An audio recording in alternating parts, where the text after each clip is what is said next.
We've gone from essentially $3 billion to $100, but we've also gone from 10 years down to 5 hours. And we'd like to be able to push that even a little faster.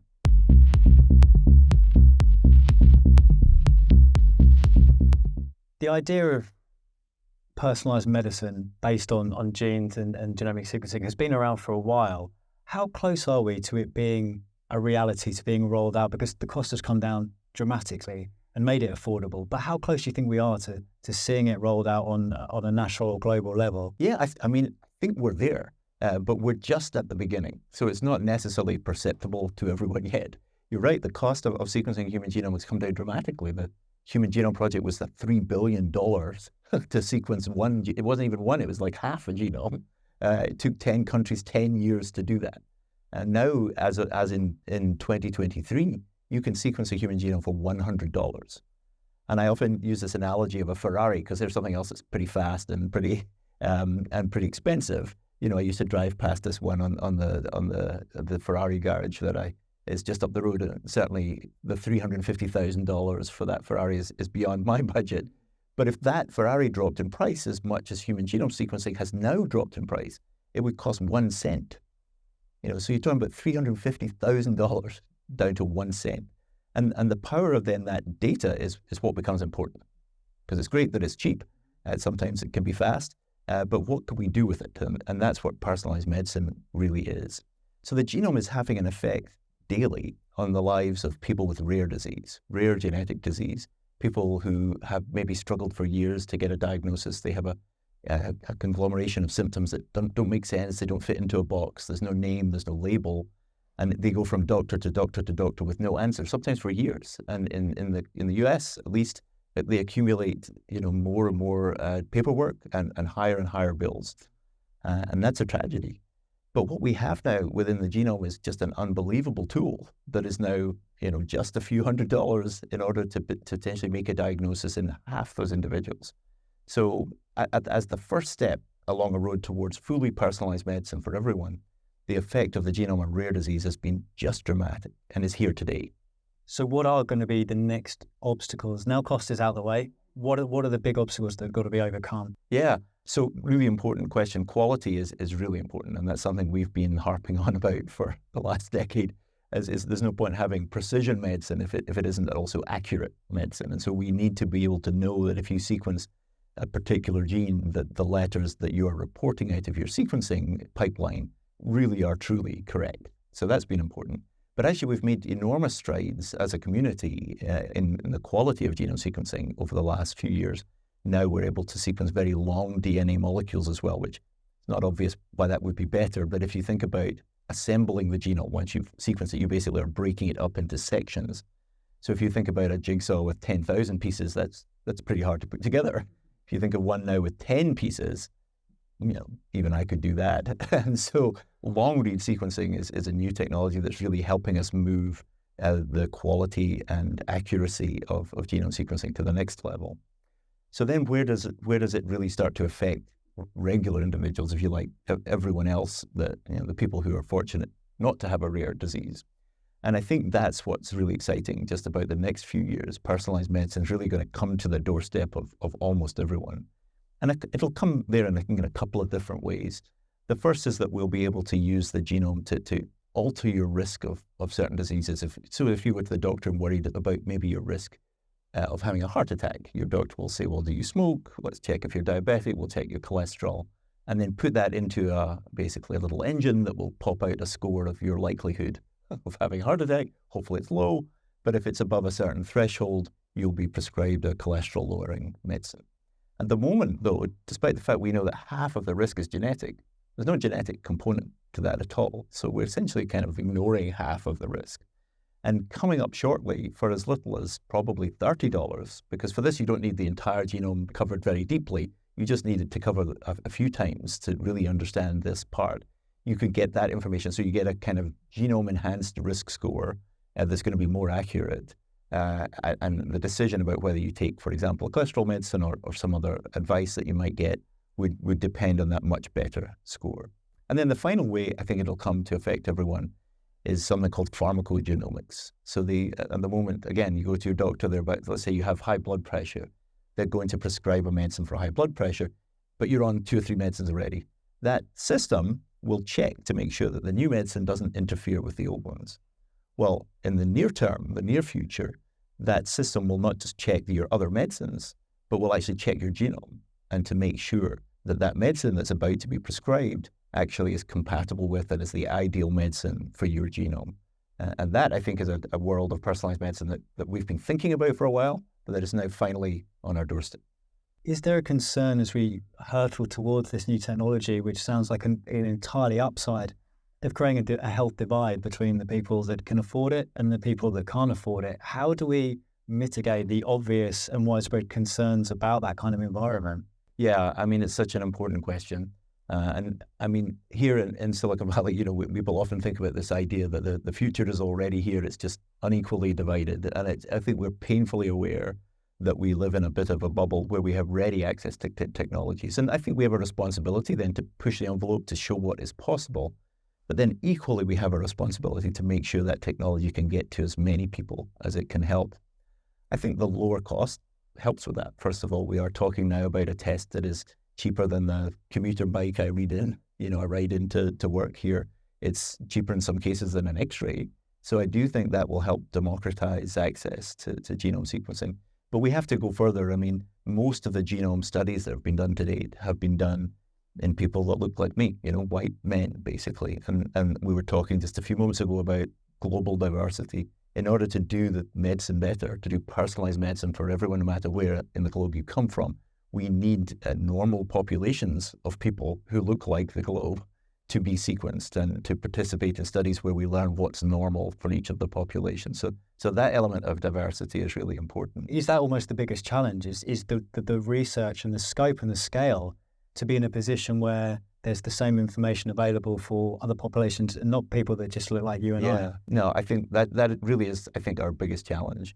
And unfortunately, we're making inroads finally. But I think over the course of the last 10 or 20 years, this has been really unevenly distributed. I mean, most of the people in those studies, are white Northern European ancestry. And we can learn so much more just from the diversity of the rest of the world. And having done that, then we'll be immediately in a position to do better in terms of democratizing the sort of clinical testing. But then we also need to make sure the access is there. And cost is part of that. Some of the technologies are much more mobile than before. We have sequencers now that are, this kind of size, like a USB stick. And sequencers that used to take up, the size of this room, are now sit on a desktop. So especially here, in Silicon Valley, where we were often comparing the change in sequencing to the change in computer processing power. And in fact, sequencing has gone ahead faster than the changes in computer processing power. Which just is really a challenge to us to say, how much good can you do with this technology in the world? Because I guess you also need to take the time to appraise what you're finding. If the technology is moving, or the software is so quick now, you don't want to miss anything. Is that a legitimate concern? No, it definitely is. I mean, we've been working in the last year here at Stanford on an approach to how fast can we sequence the genome, because for many individuals, having a cheap and quality genome is important. And if you've maybe been waiting 5 years for an answer, then another couple of weeks isn't going to make a big difference. But if you've just been admitted to an intensive care unit, let's say you're a little baby with a devastating disease, and you get airlifted into our hospital, you don't have 2 weeks. You might not even have hours, and you certainly don't need to wait 2 days for an answer if you can have an answer sooner. We know that in those kind of situations, possibly maybe half the time, the answer is genetic. So you don't want to be waiting even 2 weeks. So we've been working on a method of essentially sequencing as fast as anyone ever has. And we now can sequence a genome in about 5 hours. So we've gone from essentially $3 billion to $100, but we've also gone from 10 years down to 5 hours. And we'd like to be able to push that even a little faster. One of the other big concerns around this area is the ethical concerns around insurance and preferential treatment, other concerns around this. How do we stop this becoming a problem when we're talking about vast amounts of personal data? And I would want to have complete ownership of that and not let that information sway how I'm treated by businesses, by governments, by anyone. Is that an impossible pipe dream, or is there a way that we can ensure that patient safety and data protection is at the center of all of this? Yeah, it's a really important question, and I think it's absolutely achievable. I mean, I think there's good examples. Nothing is perfect, but there's good examples from the worlds of banking, from finance, from the military, where we really are able to keep information private and secure. Well, and the thing that's different maybe about health is in the hands of the people who it belongs to. And I think that many of us really have believed for some time that the answer to many of these challenges is to make sure the data is held by and stored by the people to whom it belongs. And that was definitely a pipe dream in the days when we were holding a BlackBerry or a flip phone. But when we hold essentially a supercomputer in our pocket, and there are 6 billion digital devices in the world, and even in developing countries, many of those phones are the equivalent of supercomputers just from 5 or 10 years ago.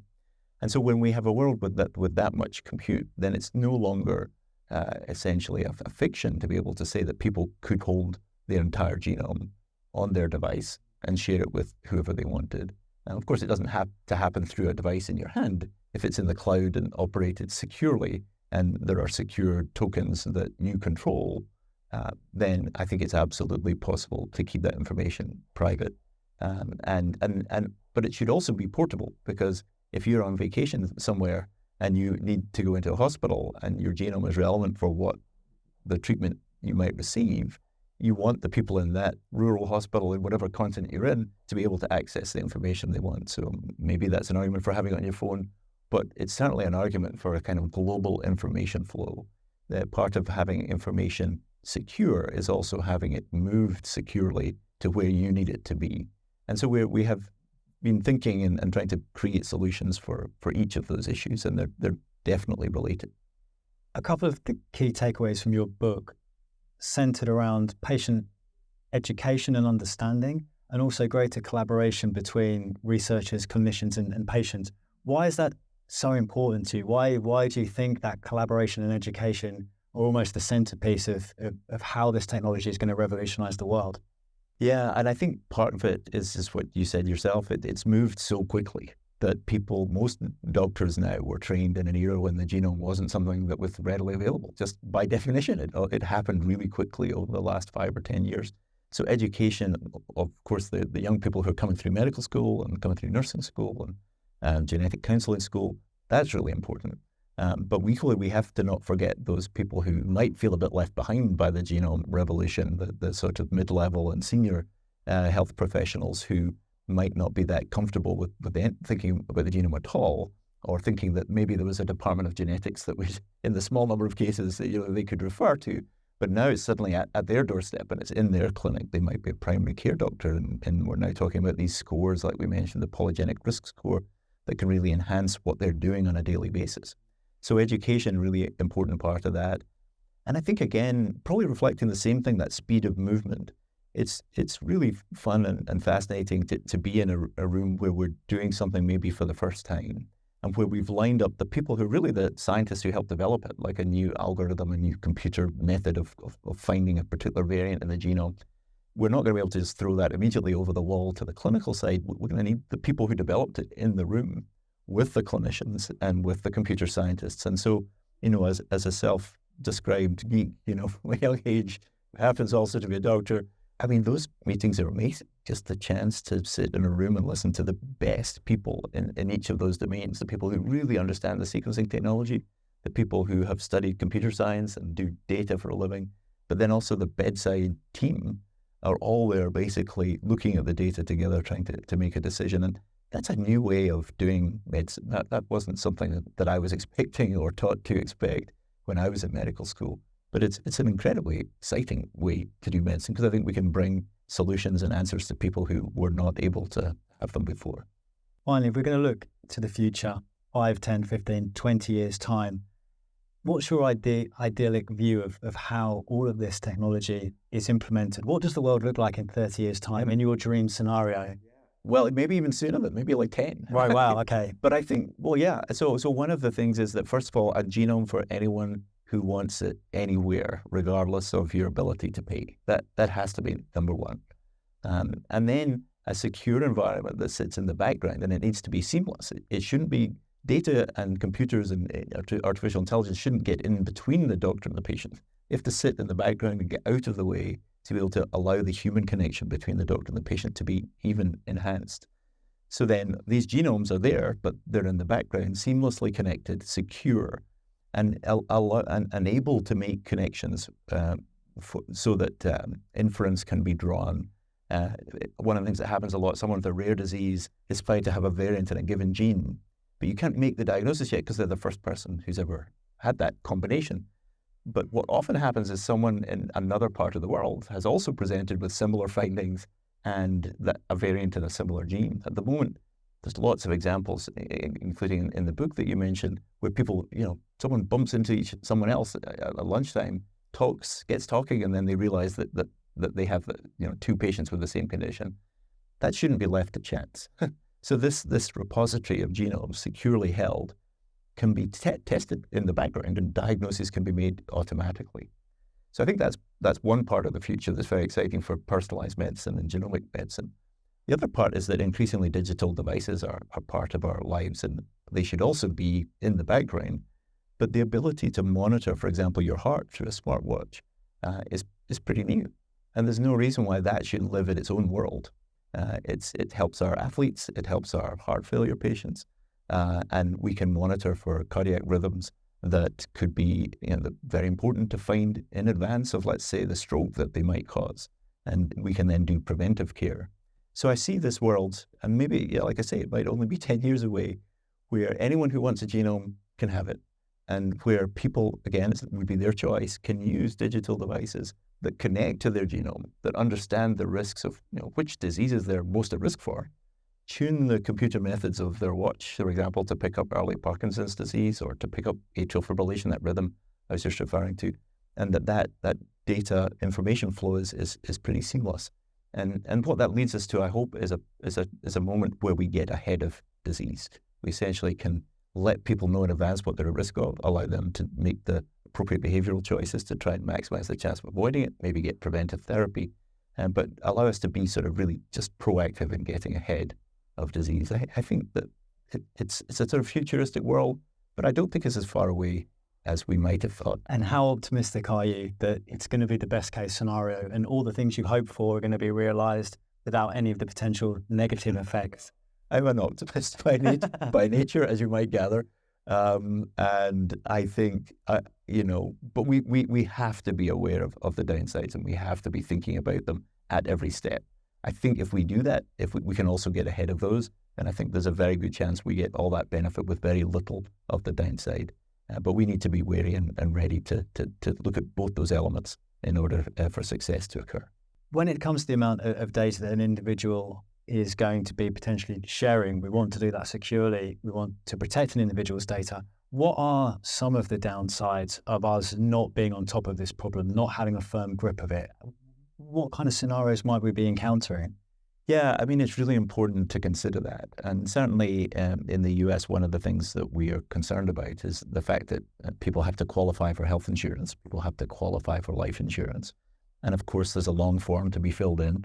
And ultimately, you're asking a company to give you a product that you pay for. So to an extent, they get to decide who gets it. So one of the potential downsides is that information that is stored somewhere securely about you, even if it's perfectly secure, you could be asked to provide that information, and perhaps it shows, and one example might be that your genome has revealed that you have an early risk of Alzheimer's disease, and that might have significant implications for your life insurance or your health insurance policy. Now, thankfully, in the US, we actually have some protection for that through something called the Genetic Information Non-Discrimination Act. There are equivalents in many countries around the world, but it's not absolute. And it has some holes that other states in the US have managed to fill. Provides a good example of if this kind of data gets in the wrong hands, it can be used for nefarious purposes. Now, I think we should be very attentive to securely storing the data, but that's an example where you can be asked to provide it. Essentially, if you have a genetic predisposition to a disease, you could be asked to reveal that, and then potentially not have access to health insurance or life insurance. The Genetic Information Non-Disclosure Act prevents that for health insurance, and for employers, they're not allowed to ask. But the life insurance industry built an exception. So the life insurance industry actually is allowed to ask about a genetic predisposition. At the moment, they do not, but you could also imagine a situation where they might use it as a discount, reveal some genetic element that you've discovered about yourself and we'll give you a discount. And that, I think, is a slippery slope to somewhere that we really don't want to go. It sounds like more than half the battle is, as you said, trying to anticipate potential problems before you get to the point where they are a problem. But obviously, there's always going to be a situation where you can't anticipate everything. Ultimately, where is responsibility going to lie for those unforeseen problems? How essential is it that those are fixed quickly, and how do we coordinate a response to make sure that we don't go down some of the routes you just mentioned? Yeah, I think it's really about being aware. And I think this is a challenge not just for genome technology. It's really a problem for any new technology. The regulatory agencies just can't move that quickly. They're usually underfunded. They usually don't have enough people. And it's just too much to ask them to move at the same pace as an Apple or a Google or the companies with all the money in the world to push technology ahead. So then I think it's down to society, because I don't think we can rely on the regulatory bodies to do that. They're just not well funded enough. So then we as members of society and as part of the community need to ask, and ask the hard questions, and need to make sure that people in ivory towers, as well as people in industry, are working together to provide clear guidelines for rolling out technology. And gene editing is a good example of that, where things, appeared to have gone a bit too far. The gene edited babies story that was really in the headlines for some time was an example where the whole world kind of recoiled when they realized that that technology had been moved in one country forward into human gene editing before we really felt that we were ready. And it's a good example of the fact that technology is hard to keep in a box, but unless we keep really far ahead and be really proactive in providing guidelines and making sure there's consensus internationally, then we may run into some challenges. I guess that's another potential risk is a rogue element, a rogue lab, a rogue whoever doing something that damages the entire field beyond repair. Is that something that keeps you awake at night? It absolutely does. And I think that was one example. I think the world moved very quickly to condemn that and to think about what we needed to do instead and where we needed to put the guardrails around. But we were watching that area carefully. And as you said, you can't prevent every rogue scientist or any rogue individual somewhere doing something that appears to be too fast, too early, and potentially dangerous. The hope is that it doesn't hold the field back. And as long as there's a strong community response, I think people will feel that they can trust scientists, they can trust doctors to do the right thing and only bring these technologies to the fore when they're really ready.